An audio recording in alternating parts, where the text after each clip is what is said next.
نفقدهم وغير شر المتطوعين، نفقد القريه، نفقد كل شيء.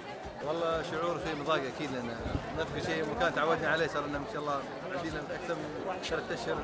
ف نقول ان شاء الله نشوفكم السنه الجايه ان شاء الله موفقين جميعا ان شاء الله. راح نفتقد على القريه ونفتقد على الزوار والفعاليات والمواهب.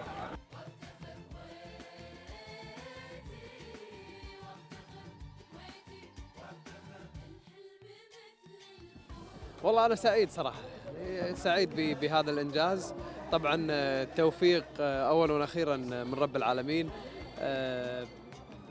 يعني الكلمات ما تسعفني صراحة.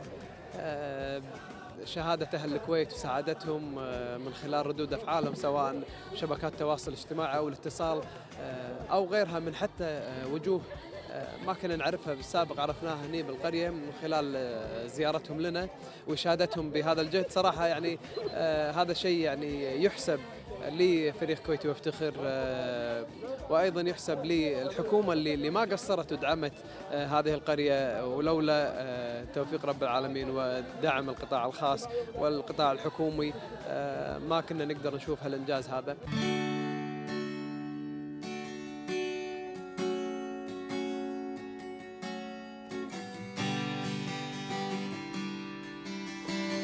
فضل الله سبحانه وتعالى ثم بجهود كل شخص من أكبر واحد في قرية الكويت وافتخر إلى أصغر عامل، الكل الحقيقة ساهم في نجاح القرية ونجاح الفعاليات ونجاح الصورة اللي كنا متوقعينها. بشكر جميع المتطوعين، بشكر فريق العمل الرائع اللي كان معانا. يمكن كان هذا رسمه على ورق قبل 6 أشهر، بس الفريق العمل الرائع اللي كان معانا هو اللي حولها على واقع على الأرض.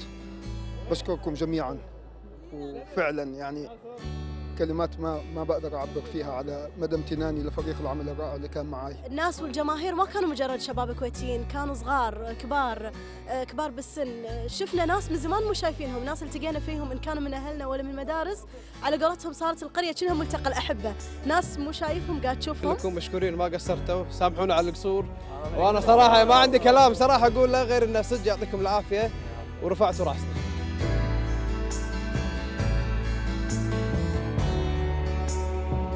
شباب وإن شاء الله نشوفكم كويت افتخر 7 إن شاء الله.